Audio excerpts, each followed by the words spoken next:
बाळासाहेबांची शिवसेना ही काँग्रेस बरोबर जाते आणि त्यांचा जय जयकार करते, त्यामुळे मग मनसे कुणाबरोबर गेली काय, कोण कुणाबरोबर गेला हा विषय तर फार दुय्यम, पण महायुतीचा झेंडा फडकेल आणि असं तसं नाही फडकणार, अतिशय जोरात फडकेल. त्यांनी कधी मुहूर्त काढला, कुणाकडून काढला हे त्यांना माहिती.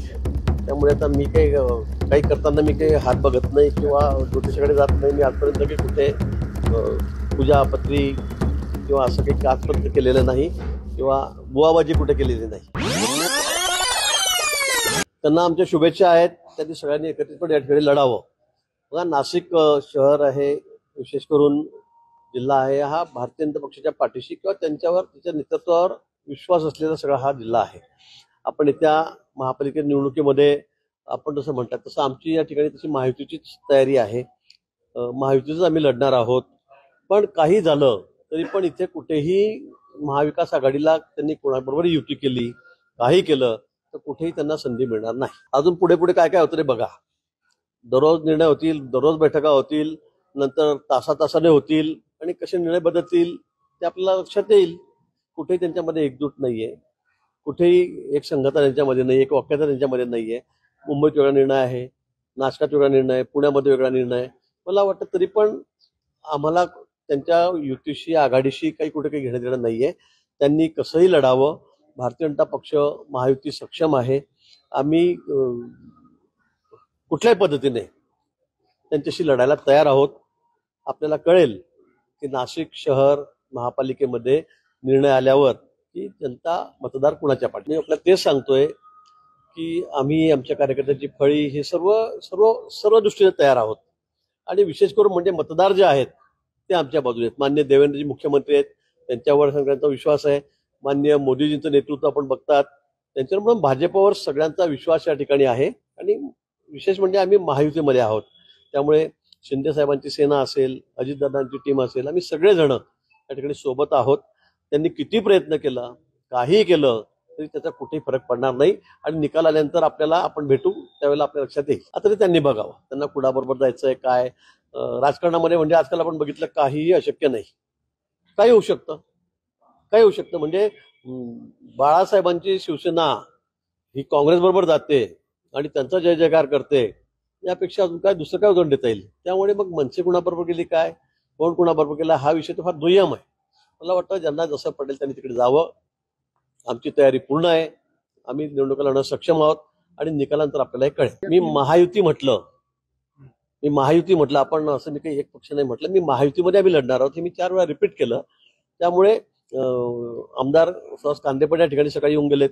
त्यानंतर तासाभराने समीर भुजबळ आहेत, ते सुद्धा या ठिकाणी भेटून गेलेत. आम्ही सगळ्यांची चर्चा करतो आहोत. आणि इथे ज्या सगळ्या नगरपालिका आहेत, नगर परिषदा आहेत, त्या सुद्धा आमचा प्रयत्न हाच आहे की आम्ही सोबत येऊ. दोघांची भूमिका आम्ही समजावून घेतली.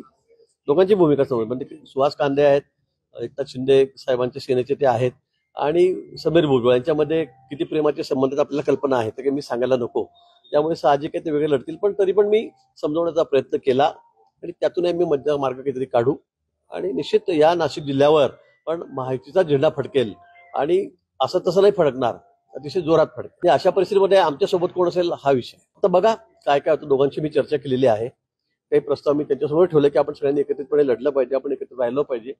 मला वाटतं उद्यापर्यंत या सगळ्या गोष्टी स्पष्ट होतील. मला वाटतं या संदर्भामध्ये आमचे नेते माननीय देवेंद्रजी यांनी भूमिका स्पष्ट केलेली आहे की आम्ही महायुतीत लढणार आहोत. पण ज्या ठिकाणी अशक्यच असेल, जमतच नसेल, अपरिहार्य असेल, त्या ठिकाणी मात्र आम्ही मैत्रीपूर्ण लढत त्या ठिकाणी करणार आहोत, सोबळावर लढणार आहोत. पण शक्यतोवर आम्ही महायुतीमध्येच लढू. कारण तांत्रिक टेक्निकल तिथे काय बाब आहे किंवा काय तिथली चाललेली आहे गोष्ट का, त्या बाबतीमध्ये मला कुठेही अजून माहिती नाही. मी फक्त आपल्या सध्या आमचे दौरे चाललेले 5 जिल्ह्यांची जबाबदारी माझ्याकडे उत्तर महाराष्ट्राची आहे. त्यामुळे सगळ्या ठिकाणी रोज एक जिल्ह्यामध्ये मी फिरतोय 5-6 दिवसापासून. परवाही नाशिकमध्ये 2 दिवस होतो, आज पुन्हा नाशिकमध्ये आलेलो आहे. त्यामुळे मला या संदर्भामध्ये कुठलीही माहिती नाही. पण माननीय मुख्यमंत्री महोदयांनी या संदर्भामध्ये चौकशी लावलेली आहे. त्या ठिकाणी चौकशी करतायत. चौकशी अंती काय जो रिपोर्ट येईल त्यावर सगळं पुढचं अवलंबून. काही इंटेलिजन्सचे रिपोर्ट असतील या बाबतीत मलाही काही माहित नाही, आपण सांगतात त्या ठिकाणी. पण जर सरकारने हा निर्णय घेतलाय, गृह खात्याने हा निर्णय घेतलाय, तर काहीतरी माहिती किंवा काही त्यांच्या कानापर्यंत आलं असेल, त्यामुळे ती वाढवली असेल. खरे ओबीसी आणि बोगस ओबीसी कसं आपल्याला काय, म्हणजे काय त्यांचं काय म्हणणं आहे मला कळालं नाही. हा त्यांचा निर्णय आहे. आता शेवटी ओबीसी सर्टिफिकेट आहे, त्याची व्हॅलिडिटी आहे. तर त्यामुळे तर या विषयावर बोलणं त्यांना बोगसच ठरवणं हे काही संयुक्तिक होणार नाही मला असं वाटतं. त्यामुळे ज्यांच्याकडे व्हॅलिडिटी आहे त्यांना खरं म्हणजे ते तिकीट दिलं पाहिजे मला असं वाटतं, व्हॅलिडिटी असेल तर. पण शेवटी तो त्यांच्या पक्षाचा निर्णय आहे. आमच्या पक्षाचा काय निर्णय असेल तो आमचे अध्यक्ष आहेत, रवींद्र चव्हाण आहेत, देवेंद्रजी आहेत, तो घेत नाही. मला वाटतं की त्यांच्या संस्थेच्या विषयी तक्रारी होत्या. विधानसभेमध्ये सुद्धा हा विषय आलेला होता आणि त्याची चौकशी सुरू होती आणि कोर्टामध्ये सुद्धा, हायकोर्टामध्ये सुद्धा या संदर्भामध्ये काही तक्रारी होत्या आणि त्या ठिकाणी हिअरिंग सुद्धा त्यांचं चाललेलं होतं याची मला माहिती आहे, कारण ते माझ्याच गावातली संस्था आहे. पण आजच मला सकाळी 10 वाजता 9 वाजता कळालं की त्यांनी त्या ठिकाणी आत्महत्या केलेली आहे. अजून कारण काय ते उभं झालेलं नाही, काही माहीत नाही.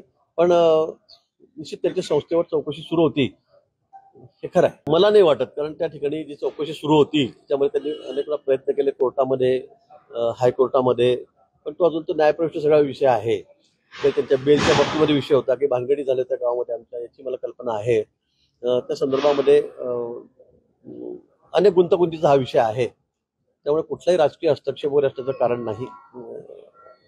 म्हणजे उगाच त्याला विषयांतर होतंय मला असं वाटतंय. पण त्यांच्या ज्या सगळ्या चौकशा सुरू होत्या, त्या भानगडी सुरू होत्या, त्याची मला निश्चित कल्पना आहे. पण त्यांनी आत्महत्या का केली त्याचं कारण अजून मला तरी कळालेलं नाही. अजून त्या संदर्भामध्ये मला काही माहिती नाही मी कुणाचं आहे काय. पण आज आता 3 वाजता बैठक आमची भाजप कार्यालयामध्ये आहे. सगळे आमदार आहेत, आमचे माजी महापौर असतील, नगरसेवक आहेत, आमचे पदाधिकारी आहेत, त्यांची सगळ्यांची बैठक मी या ठिकाणी बोलवली. त्यामध्ये निश्चित कळेल कोण अजून येणार आहे का नाही येणार आहे. त्या संदर्भात स्पष्टता 3-4 वाजता होईल. त्यांनी कधी मुहूर्त काढला, कोणाकडून काढला हे त्यांना माहिती. त्यामुळे आता मी काही करताना मी काही हात बघत नाही किंवा ज्योतिषाकडे जात नाही. मी आजपर्यंत काही कुठे पूजापत्री किंवा असं काही आजपर्यंत केलेलं नाही किंवा बुवाबाजी कुठे केलेली नाही. त्यामुळे आता ते कोणत्या महाराजांना त्यांनी हात दाखवला आहे हे त्यांना विचारावं लागलं. त्यांनी त्याला काय सांगितलं आहे ते सांगू शकते.